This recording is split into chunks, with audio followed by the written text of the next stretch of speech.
6:51. Right, the government wants to build 300,000 homes a year in England by the middle of next decade. So, could building them in factories be part of the solution? Yes, could it be part of the solution to the country's housing shortage? Nina's in Knaresborough to find out for us. Morning, Nina. Yes, good morning, Tina. Good morning, John. As you say, we are in the midst of a crisis. We have hundreds of thousands of homeless people, tens of thousands of families who need somewhere to live. Now, the government is endorsing these modular homes built bit by bit in a factory on a production line, a bit like a car, and then delivered to where they'll be for people to live. Think of prefab homes and you'll probably have something like this in mind. By Mr. Churchill as emergency dwellings for demobilised servicemen and their families. Prefab houses built after the Second World War for returning soldiers and following bomb damage. They weren't built to last, but they were lived in for decades after they were supposed to be. But modern modular homes, as their builders prefer to call them, are being touted as a potential solution to the housing crisis and the construction skills shortage. They're built to a higher quality these days and take roughly half the time to build in a factory, then assemble on sites like a traditional build. But only around 1% of new homes built last year, that's fewer than 15,000, were modular buildings.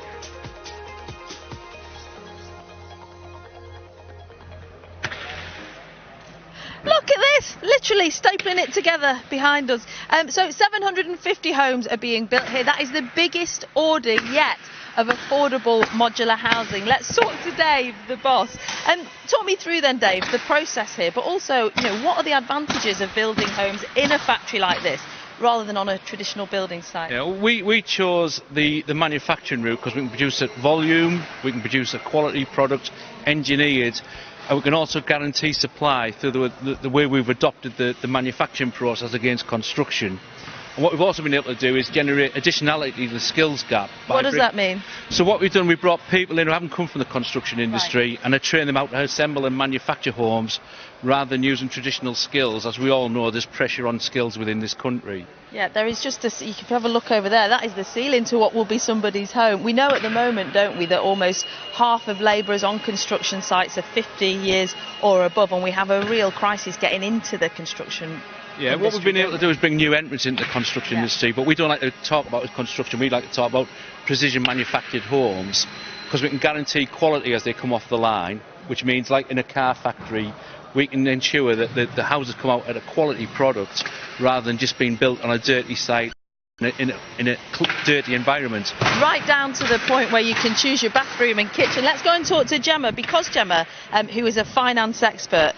At the moment, there are three things going on. We have this crisis when it comes to construction. The government wants to build more homes are needed, and yet these modular homes aren't in demand. What's going wrong in that chain?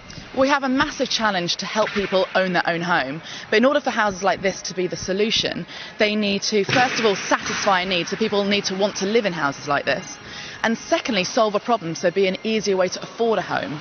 The challenge we face is that there are some low quality versions of these homes on the market, and there's a misconception that they're low quality in general, which is dampening demand, but also dampening the appetite for mortgage lenders to lend money against them.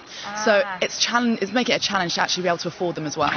Can you see that changing in the near future? Because goodness knows we need more homes, don't we? Well, the pressure's building. It's like a bit of a pressure cooker, and the more that pressure builds, the more focus there is on trying to find a solution. And if you have solutions like this available, hopefully it'll provide the impetus for people to come together. So mortgage lenders, banks, customers, etc., to really challenge that misconception. Okay, and that's what they're telling us here. It's that economy of scale. So they want to work with other developers to make sure they can build lots and lots of these. You can see a roof over there that would literally be plonked on the top, and then the house will be taken out of the factory when it's completely finished. We'll be having a look a little bit later on at what's going on inside the homes. I might even pick my own kitchen.